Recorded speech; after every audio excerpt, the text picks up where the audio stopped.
Hello mga pamangkin, si Tito Jojo din. Sa part 2, part 2, agad-agad. Ah, nahirapan kasi kung mag-upload nung nakaraan kasi umabot ako ng 8 minutes and then kailangan ko pang i-ano sa CapCut. I-ano?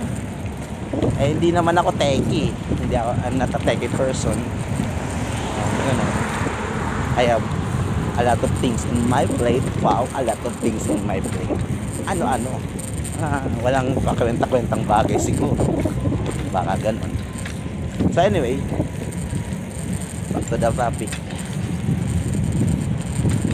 Sa relationship and sa family, pwede naman siguro kung mga minor lang yung mga kaaway-away kayo, pwede nang ganun, bati-bati, kasagutan, kapasigalan. Well, wag naman yung major na hospital ka na. Pero kung yung sagot-sagutan lang, pwede mo nang forget and forget. Pero in terms of may napatay na sa iyong pamilya, yes, you can forget, but we have justice system. He or she has to face the consequences of what he did. Kasi kung nawala na nga sa'yo, sa pamilya mo, nalagasan na kayo, tapos for me sa opinion ko, kasi may nabasa ako niyan na pastor na, ewan ko lang, tapos siguro dala ng ano niya, dabardan,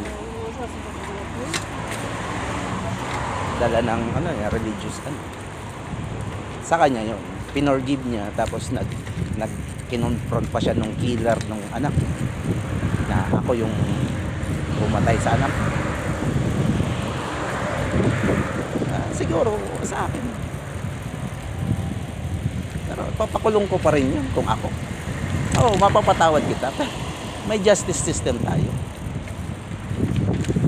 You have to face the consequences. Siguro dalawin na lang kita, pero hindi naman yun ganun na patayin mo yung kapamilya ko tapos magsusori-sori ka sa akin. Sigad nga pinatawad na tayo, pero ba't wala pa tayo sa paradise? Diba?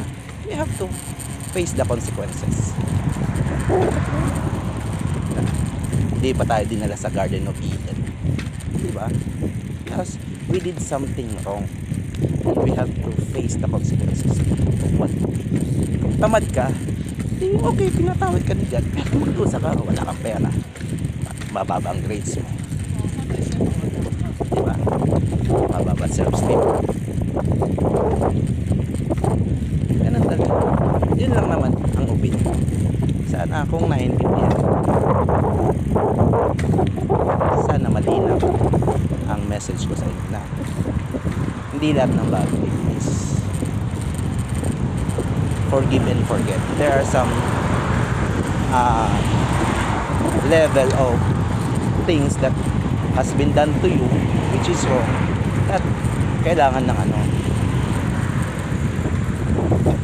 ng action nila para ma-earn yung forgiveness mo at yung trust mo, diba? Bale, yun lang muna sa ngayon. Sana naintindihan niyo at mapag-isipan niyo. Yun lang naman yung opinion ko. Sige mga pamangkin, till next time, take care and God bless.